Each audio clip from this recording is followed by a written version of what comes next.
Hey, good morning. How's it going? Oh, I'm doing good. Cubs are top of the National League, National League Central right now. So, it's a good week. That How is a about for good you? week. Yeah, the Masters is going on now. So if you're a golf fan, I mean that's always a very exciting week. So get to watch. Watch is a loose term. I got to listen in the background yesterday while being a part of a lot of meetings. But it's been a fairly good week. My oldest turned 10, so we're officially in the double digits now.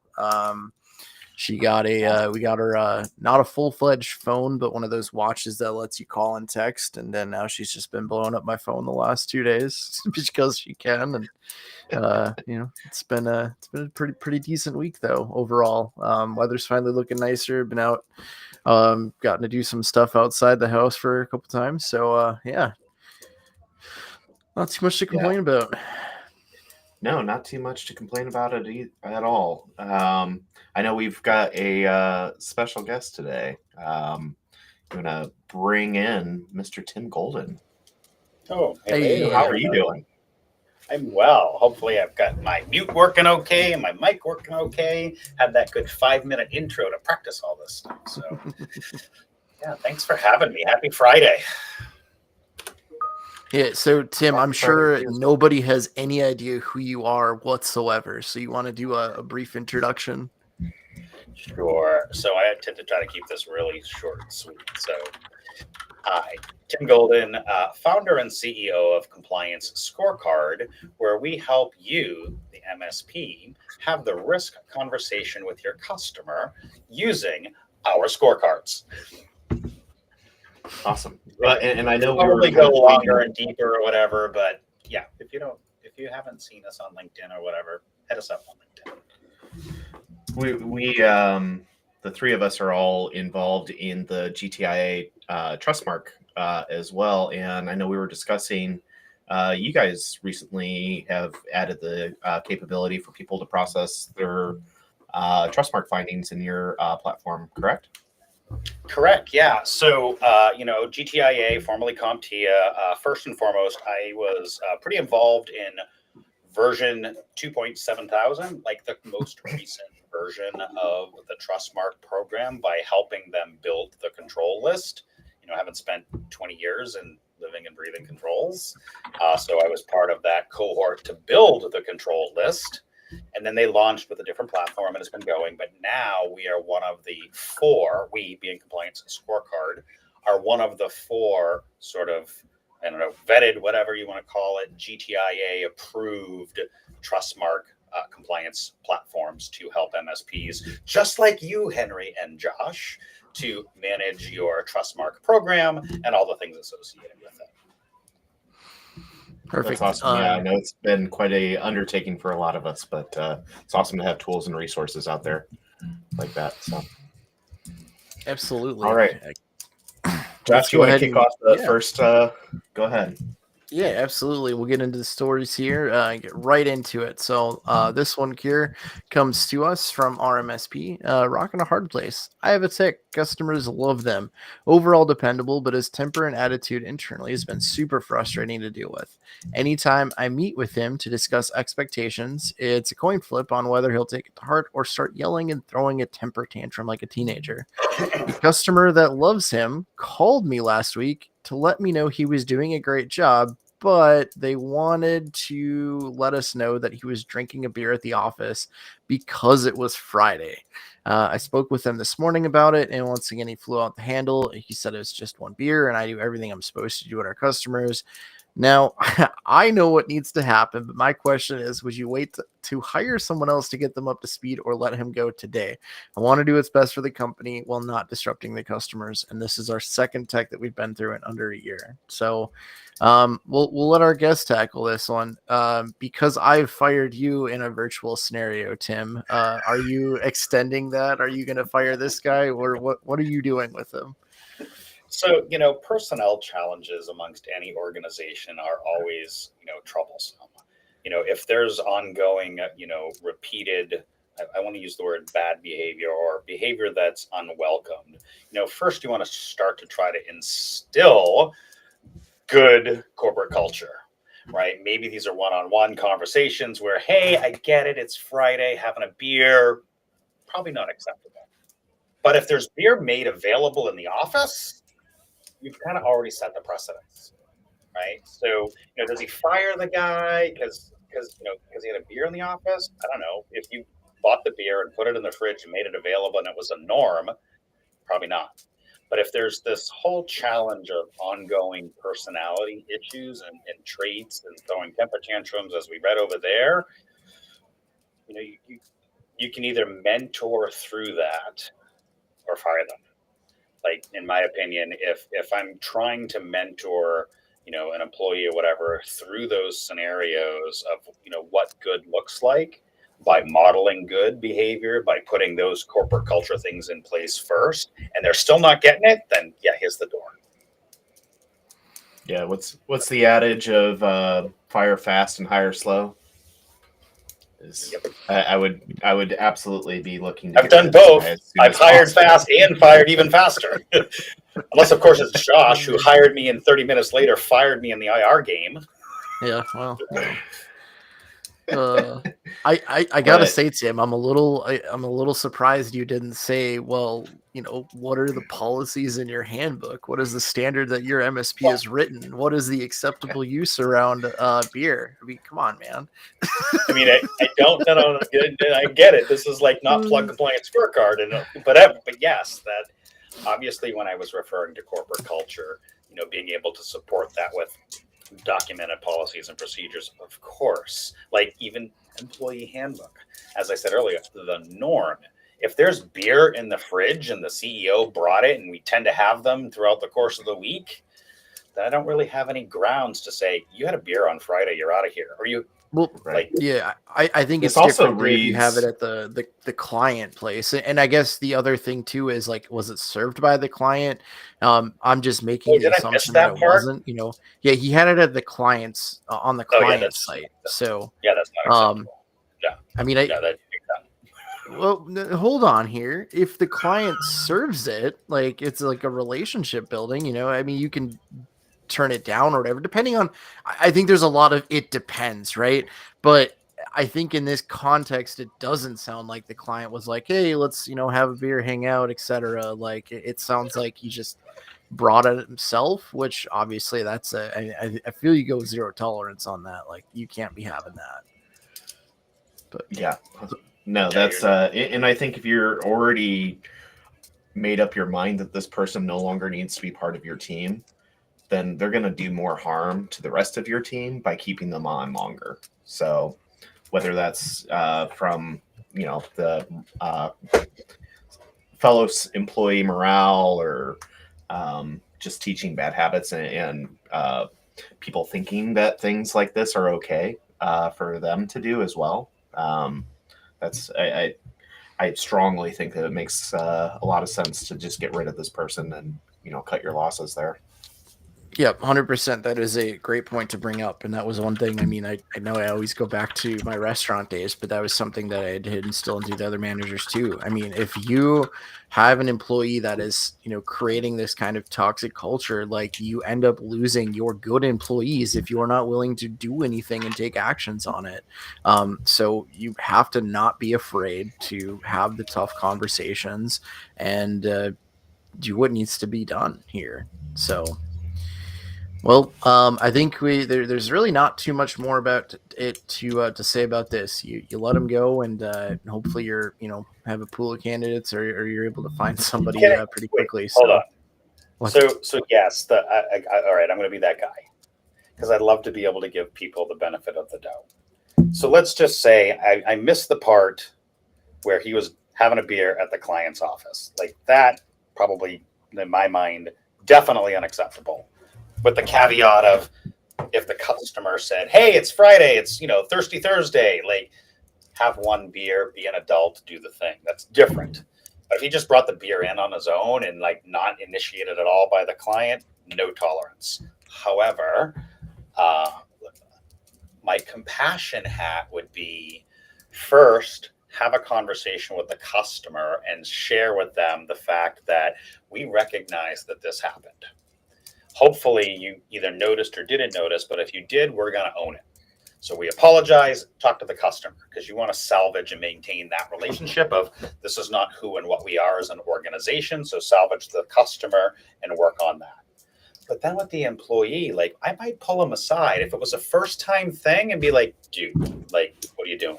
But if this is a reoccurring thing, there might be something bigger going on in that person's life. Not that I'm a therapist and not that I'm like all those things, but I want to make sure that I'm providing them the right resources to support them. Right? We never know what's going on in each individual's lives and all that fun stuff. Maybe there's bigger issues. Maybe the guy needs help and this was like a cry for help. Who knows?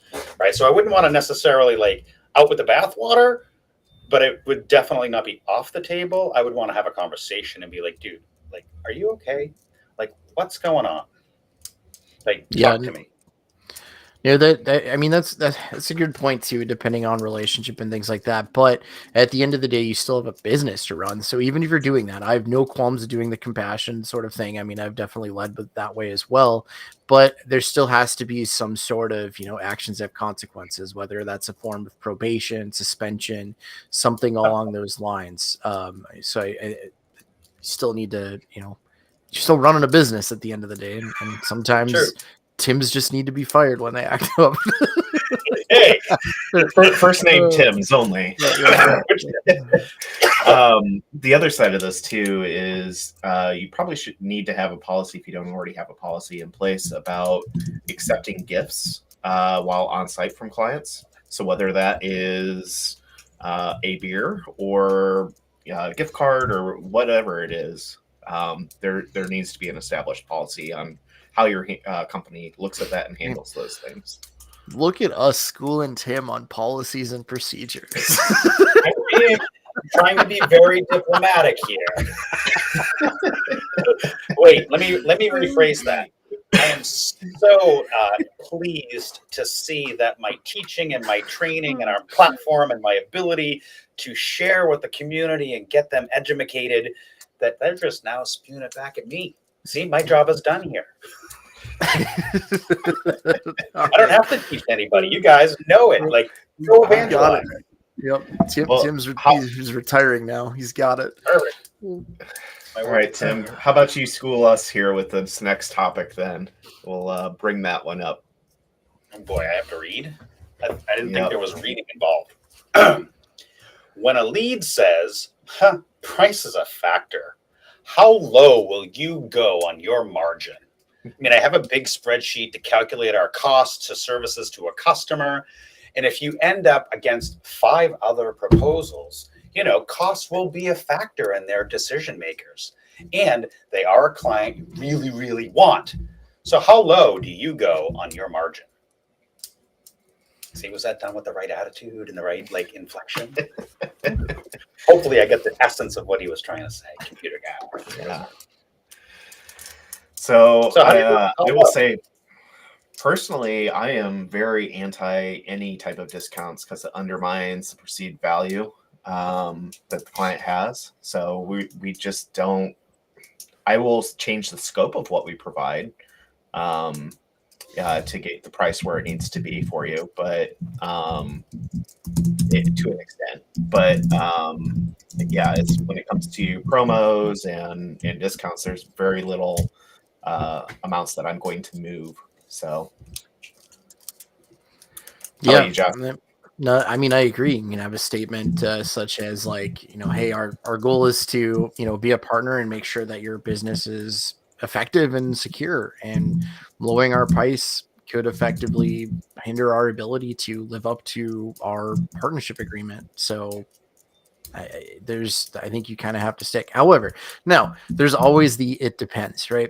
I think one potential thing to look about is you still, obviously to be profit and marginable. However, he said this is a client that he really wants, but he doesn't expand on it. So why do you really want this client? Now, is this client influential? Could it lead to other potential deals?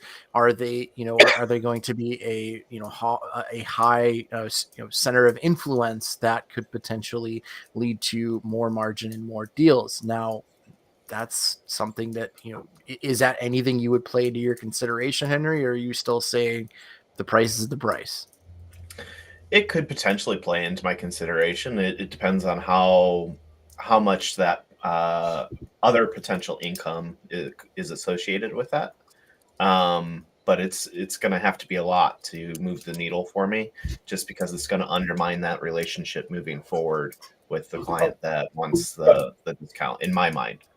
But Henry, we're a nonprofit. We feed little children, right? Like in the backyard with the puppies. Like you should give us a discount because we're feeding babies and puppies because we're a nonprofit, right? As someone that was adopted, I have no sympathy. So, um, That's for the puppies. That's okay, checkers. No, but you have to be able to cover your expenses, and unless you have egregious margins in place, your margins are what they are for a reason, to ensure that you're sustainable and can be there to service your clients well into the future responsibly. And so, whether they're a nonprofit or not, that's in order for you to kind of have almost a fiduciary responsibility to ensure that you are charging what you should, to be able to provide the services that you should. You just hit on another hot button for me. Good friend Kyle Christensen posted the other day about profitability. I talk a lot about profitability. For those of you that are in the audience listening, go ahead and put a comment in. Do you know your cost of goods sold? Do you know your COGS? Do you know your actual FTE rate, your overhead rate, your G&A rate? Do you actually spend the time figuring out, I should be billing $79, or do you just pick $250 out of your ass because you saw it on Reddit? Mm-hmm. Like, that's the question, is do you understand your fully burdened rate? Oh, yeah, see, Henry just popped that up in my little chat over here, right? Profitability and margin. I guess my question back to who is it here? Computer 00, whatever the guy's name is here, would be, do you even know what your profit margin is? Right? How low will you go? Do you even have the actual data to say we are profitable, we have a X% profitability rate before you can even get into, well, sure, I'll take a point off. Yep. And have you factored in cost of goods sold? Have you factored in client acquisition cost? Have you factored in lifetime value? All the things. Like, it's one thing to lower your margin. Are you sure you even know what your margins are? Yeah, and that's I think a very fair point. Is a lot of MSPs do not have a grasp on what their margins are or where they probably should be. Another discussion this week that we were having is around what good looks like is often paywalled in our industry. And I think that there's a lot of good initiatives out there, though, trying to democratize some of that information. Hey, I'll be right up front. When I was an MSP, we started at $350 per unit. We defined a unit as one human and one device, period. Now, if you were one human and 3 devices, that's 4 units. Mm-hmm. Right? As long as it was 1-to-1 correlation, that was a unit. And we always started with the total number. So during the discovery process, we have 10 staff. Oh, does everybody have one? No, they have a laptop and a desktop and other. Great. I would take the sum of all the things. And then I would, $350 is where we were at. And you're like, you're crazy. That's way too much. And like, I would rather not have a customer than to have the wrong customer that isn't interested in protecting, defending, and securing their business. Now, is there wiggle room and margin in that? Yes, I know, because I knew what my COGS were. I knew what I could do. I knew where I needed to make at least X. And everything that we did had a base percentage, period. I got a different question for you, Josh. Now, I know you're probably not on the sales side, but does your MSP, well, I guess I don't want to call out your MSP. What are your thoughts, or do you have any thoughts around PTIA factor? the pain in the ass factor. Because we had a pain in the ass multiplier. Yeah. I know it's not something that we do, but I think it's something that has been talked about as far as like from a project standpoint, where hey, we have a process that needs to be followed when it comes for projects, and if all of a sudden you say, hey, we need this done, and it's a reoccurring thing, then maybe there's like after hours rates or things that are charged for that. But I mean, really what we're doing is we're taking like our target clients that we enjoy partnering with are the ones that are ready to take the operational maturity improvements. So even if they don't have a great starting, like where they are isn't great, and as long as you're willing to invest and improve their maturity, like that's what we're about. We're going to help you go through that journey and do that sort of thing. So yes, it's going to be a pain right up front, but we're pretty clear in of what is covered in the managed services, what's covered in the MSA, and then a lot of this stuff is going to be projects, and there is going to be a considerable amount of upfront cost or budget and roadmap. I mean, we're just very transparent with that.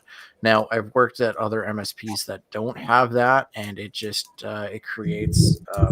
It does create negativity with the technicians, because they're the ones who are facing the brunt of it, right? The owners and things like that aren't on the front line, and these are calling in and things aren't being done about it. I mean, it does increase stress and burnout. So it's something that I think you have to be strategic about. Maybe it's not a a flat fee, but something you have to continually monitor as a service manager.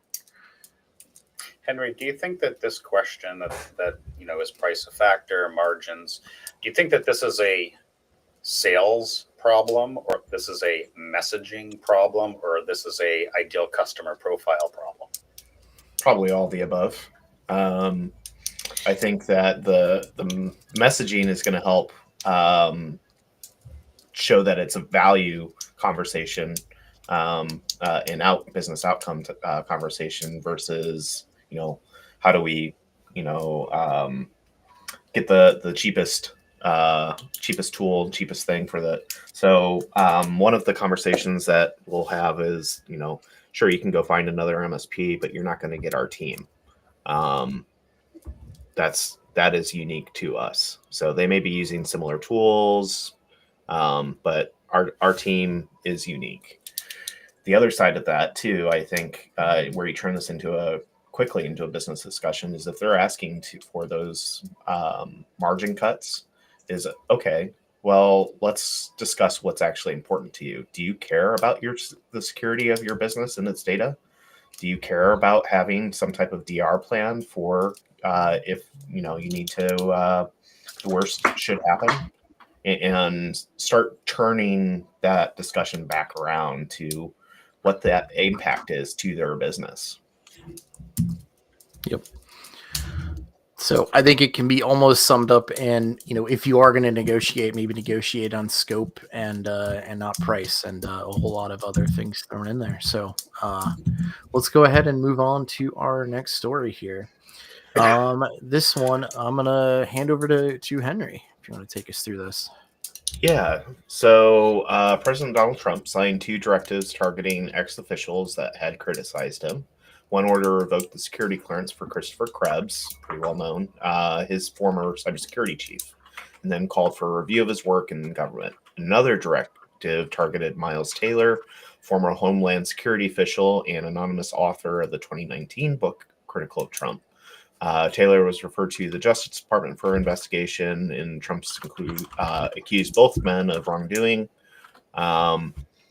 This is also because Krebs now works for SentinelOne, brought them into things. And so it's kind of become this politically charged topic. But I think it does draw some good discussion for us around insider threats and potential retaliation risks. So politics aside, I would be curious, how are you guys defining controls and separation of duties with clients that you guys are potentially offboarding that to best protect yourself and your team from retaliation or from potential damage to your reputation?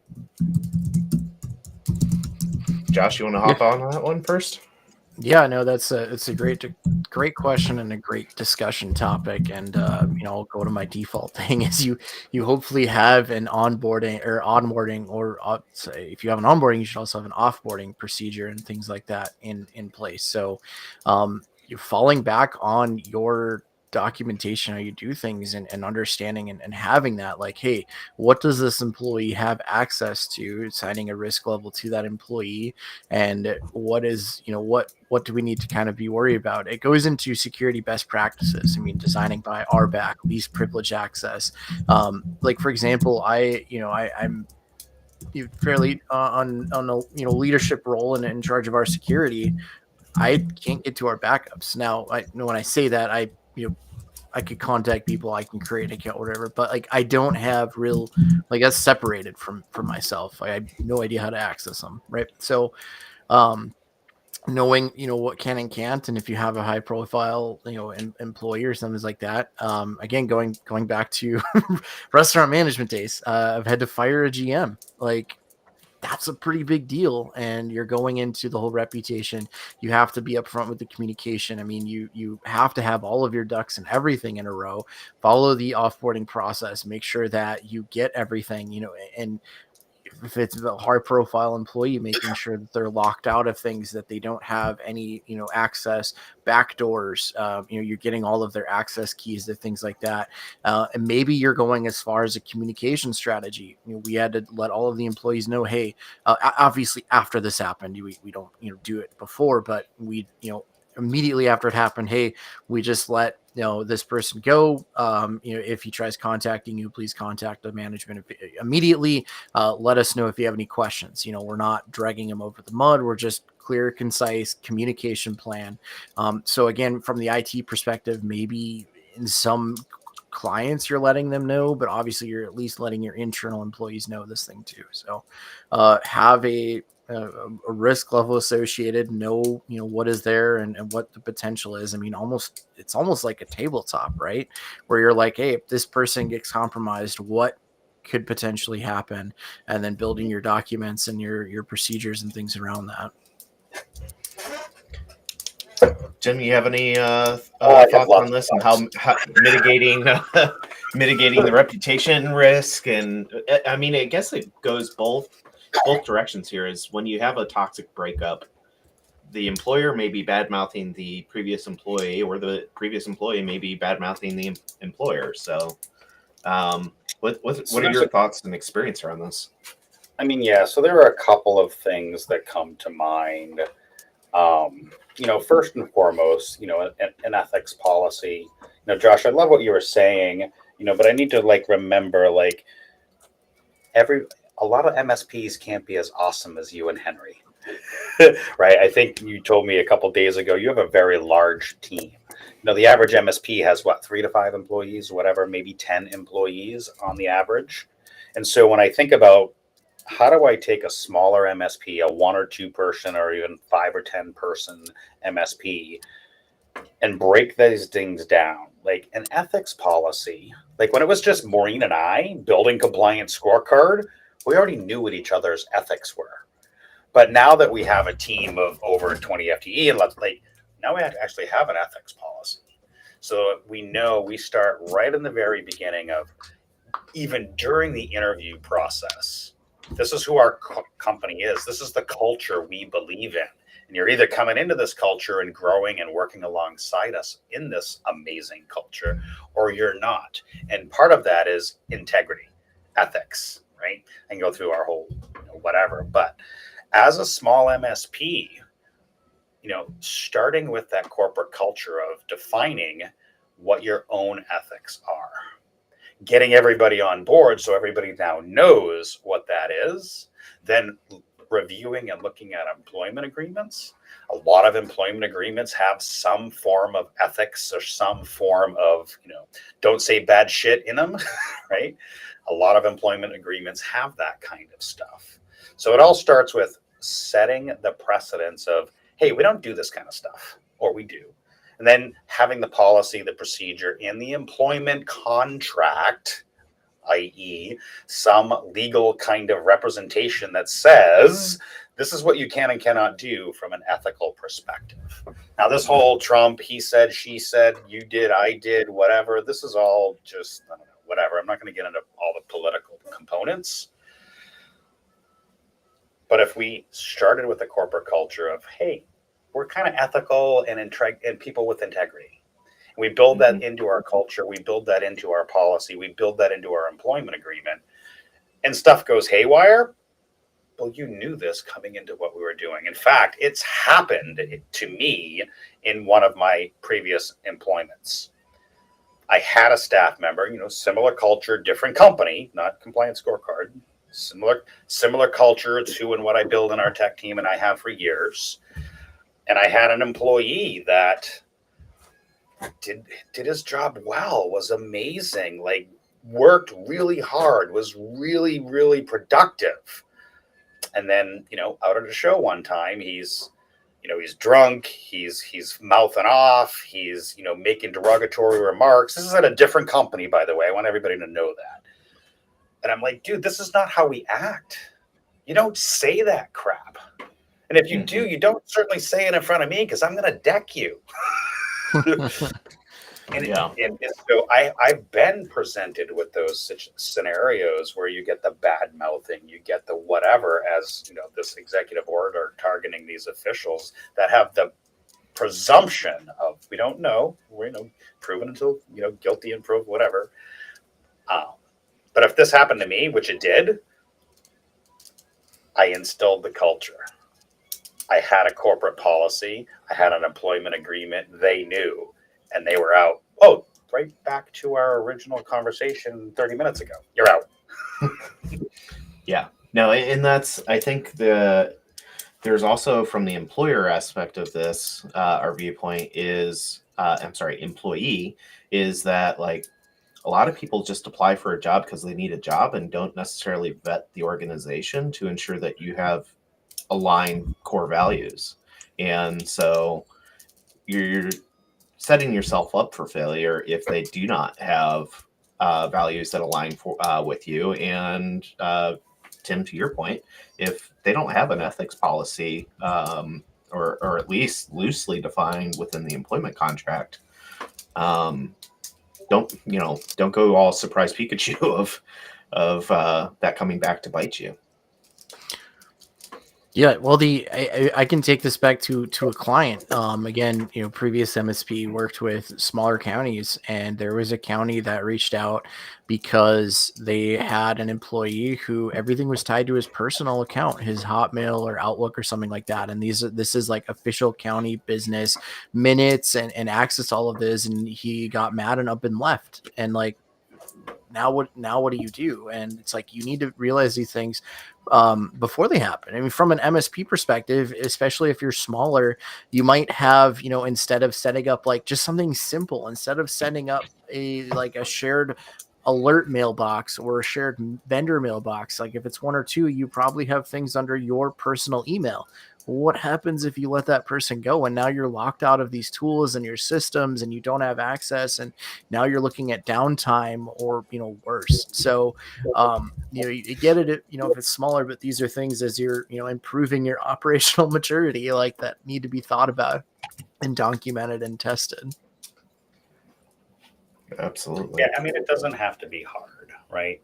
Even small MSPs can start to build that kind of culture with 3 or 4 people. And you can start to do that right at the very beginning, from the interview process to the employment agreement. It doesn't have to be hard. There's lots of resources available to kind of make that kind of thing available in your MSP. And as a smaller MSP with just a couple people, you're probably better positioned than bigger ones that don't have it, because then all that change management gets to be a pain in the neck. So do it now while you're small. Your ability to be agile is way better when you're Yes, smaller. So All right, well, let's go ahead and go to the next topic and talk more about our favorite topic of security stuff. So, multiple customers as a consortium. I have 3 customers that are interested in contracting with me. There are basically just 3 small nonprofits that are in the same line of work. Essentially, they want a deployment of a shared VoIP server and some retained hours for support. So, they're going to sort it out themselves as to who pays which amount. Has anybody ever done a deal with this? How do you structure it? Who's the customer of record, and how do you build this? Sounds like a great idea. So let's just like cut to a picture of a dumpster fire being pushed down the road by some trash pandas. Like, That's fine. They're nonprofits. Yeah. They'll figure it out. Right? yeah, There's 3 Spider-Man. It's the Spider-Man meme. Let's all point at each other. yeah. So we I think all understand that there's a lot of risk associated with that, but let's clarify for people. Why would you not want to do this, Tim? Why would you or why would you have reservations about those organizations combining, whether from a security standpoint or from a financial billing standpoint? Well, obviously, there's an ownership consideration. There's an accountability consideration. There's a who's paying who. Like, this just gets really squishy middle. And, I've kind of seen these things happen where, you get, I hate to say, 3 or 4 churches that don't have a lot of money, but want to be able to share their resources. Now they're churches. Like, they're religious people. They're supposed to be good and honest and all, like, so of course we could do this for like a group of churches. Like, I'm not picking on the church as a whole, but I am saying that there's like, who do I bill? And if the payment doesn't come in, who do I yell at? Do I hold on. Who do I go ahead? I want to take it a step further. Let's throw billing out. Let's say that they actually have a gentleman's agreement and they all play nice and they bill and you don't have any billing issues. What happens when one of them has a security incident? Who's paying for that breach? I mean, like, if there's something with the VoIP system, and CVE 0-day whatever leads to some sort of a security incident. I mean, whose cyber insurance are you using at that point? Or if they don't have any, like, who's on the foot for that bill? What happens when company A says, "Hey, company B isn't playing and wants you to disconnect them"? What happens when company A now all of a sudden has access to company C's data? And like, where does that come into? I think there's more issues here than just billing and business. There is.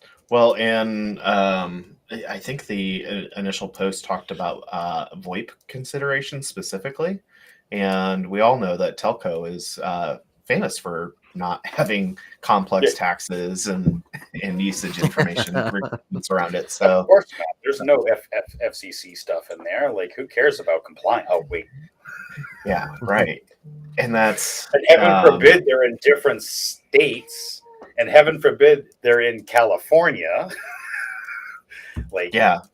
And who gets priority on the point of contact? Let's say that you get contacted by the 3 different organizations for different things.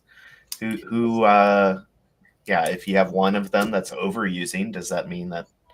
Yeah, it just seems like a hot mess to me. But I'll play devil's advocate here for a minute because I mentioned churches. I might as well mention devil advocate. I can foresee, with clear lines in the sand, clear responsibilities, and clear MSA of what is and what isn't being provided, I could actually foresee something like this actually working with shared services. And I say that because, go ahead, Josh. I was going to say, you better get that MSA vetted by legal. Of course. I'm not saying willy-nilly, but there are ways for organizations to share resources. It gets a little squishy in the middle, of course, but there are ways to structure things around shared resources, period. I know that because whatever, I know, long story. But there are ways of making that happen.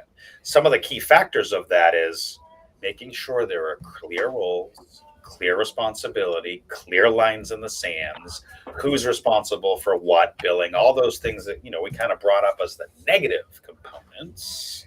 But I can foresee this being really great. we do have some really great churches here in our area, and they actually do come together and work together on different things. Now, do they share phone systems? No. Do they share internet connections? No. But they share resources. They share other components that might not specifically be in the IT world. And I've seen it work. Yeah. We could no, find and ways. there's a reason buying groups exist. So it can work, but it has to be structured very carefully. I mean, there are all right. countless mega MSPs that do that already.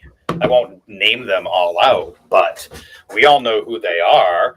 I buy from this MSSSS whatever marketplace P, and I get it at a discounted rate. Like, I could probably rattle off 15 of those in a heartbeat without calling them out. But you know who they all are. They exist. Yeah. Absolutely. All right. Well, let's go ahead and get to our next story. Our next two are going to be some fun ones here. So let's start with the first one. What's a cybersecurity myth that causes real problems? We've all heard about things about cyber that aren't true. Sometimes it's funny, but some of these cause problems. What's one myth you hear all the time that needs to go?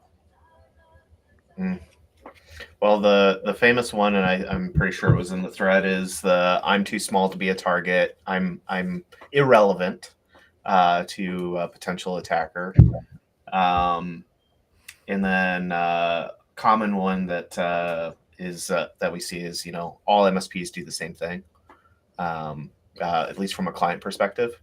That's a maddening one where you walk in and MSP A has no issue with everyone having shared credentials in the dentist office, and they're using CLAM AV and so forth. And from a client perspective, they don't necessarily understand the difference between an MSP like that versus one that, say, is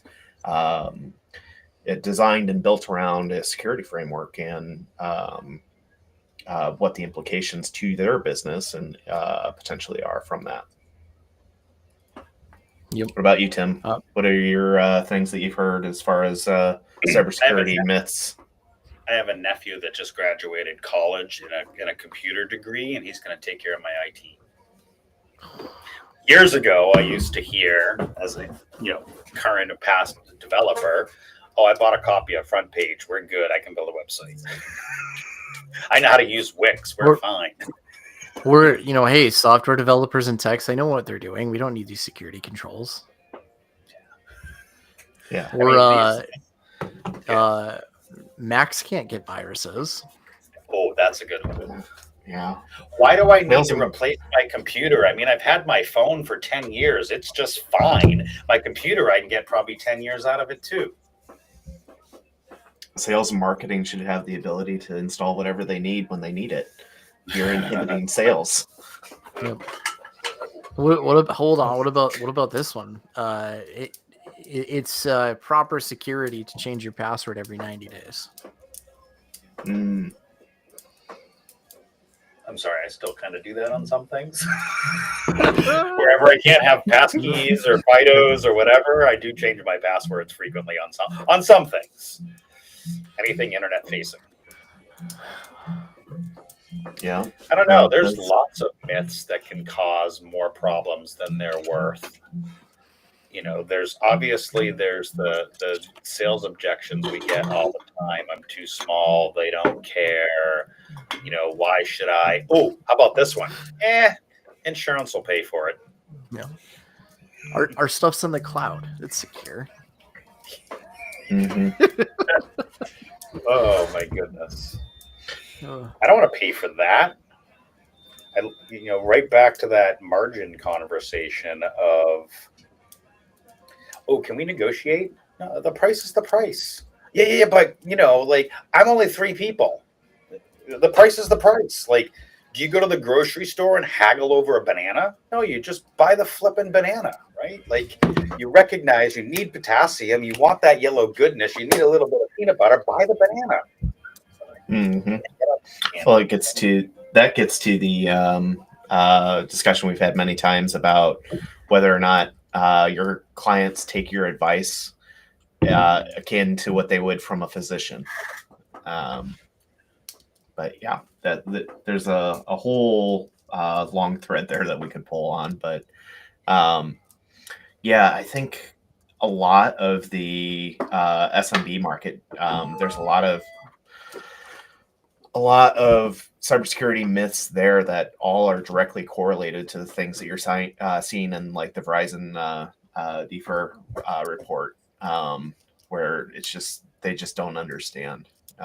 We probably could go one by one through that report and find a myth that's associated with a causation to those findings. I mean, isn't AI just going to fix it all for me? I don't need cyber AI will protect me.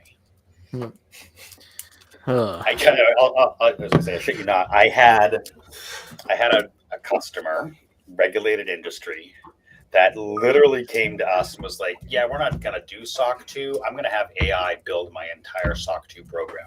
Now, this is like a $25-30 million organization, and all their customers are all regulated, a whole 9 yards. And he's like, "Yeah, I'm not willing to spend 20 grand in a $20 million business. I'm just going to have AI build my entire SOC 2 program and I'll be done. Because I can Google that shit and I can AI that stuff with Claude and Copilot and be done." Mm-hmm. Good luck with that audit, my friend. Or I'm sure your favorite. Well, I'm compliant. I have my SOC 2. That means I'm secure. Yeah, that's and it's scoped down to a machine. And it's only the management domain. Yep. Yeah. It's only like one COSO control. All right. Well, we're having fun with this. Here's the fun news story of the week. If you guys didn't see, Microsoft turned 50 years old today. So this was 6 days ago at this point, but 50 years ago, Microsoft was born, and Mr. Bill Gates himself made this Reddit post. So anything that you would obviously Bill Gates is listening to this right now. So anything you want to thank him for or say? Thank you man.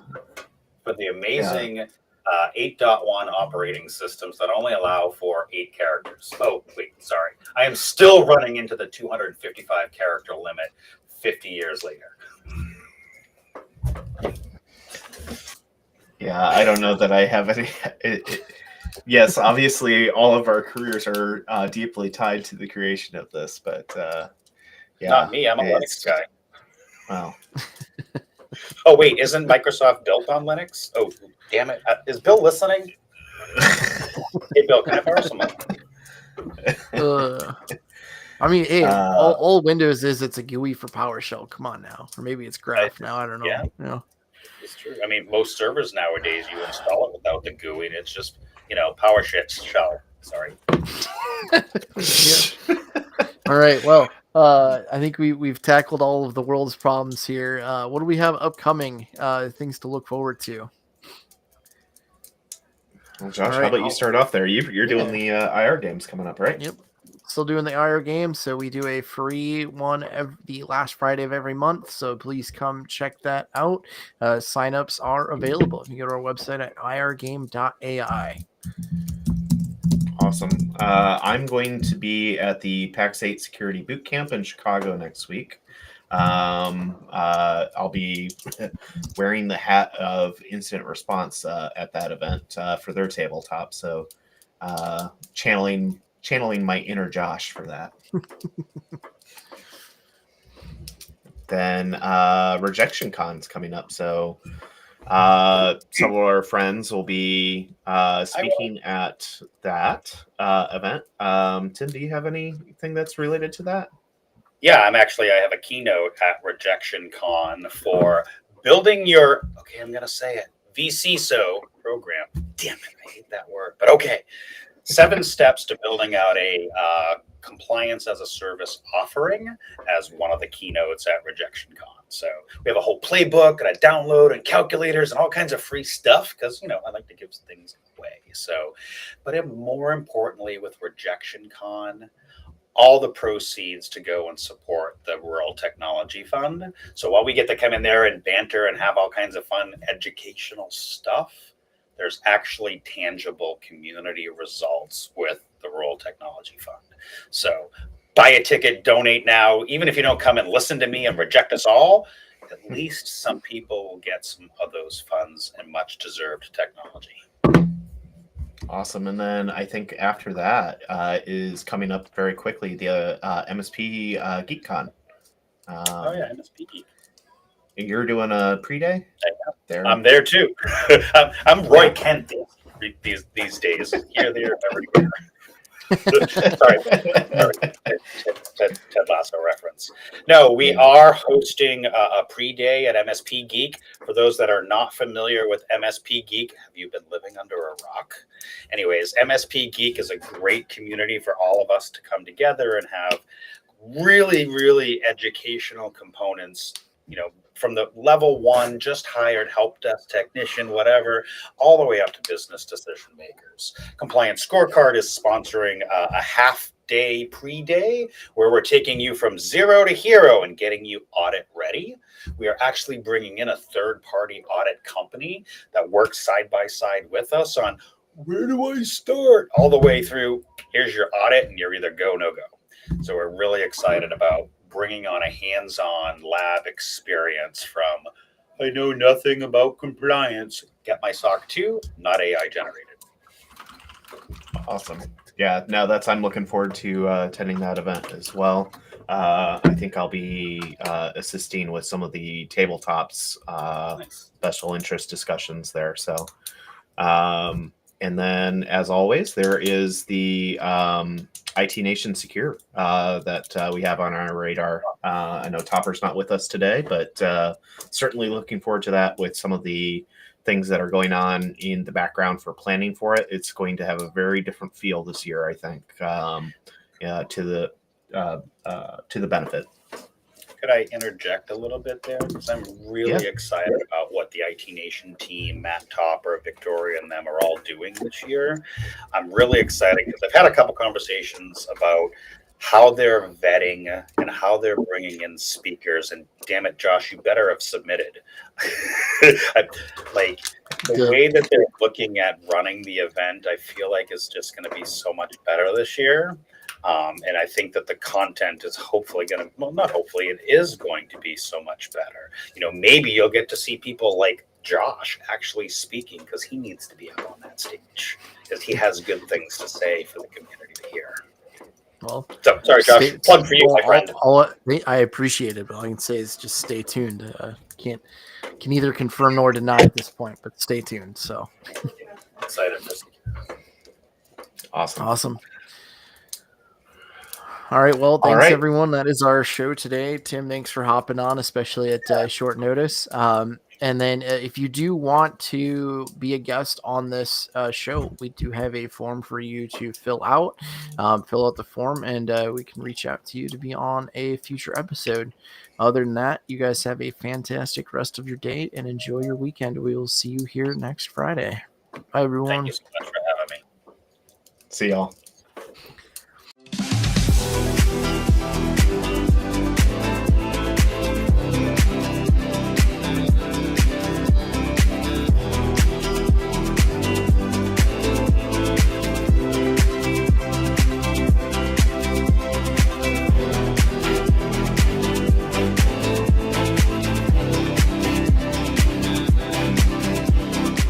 This has been a broadcast of the MSP Media Network.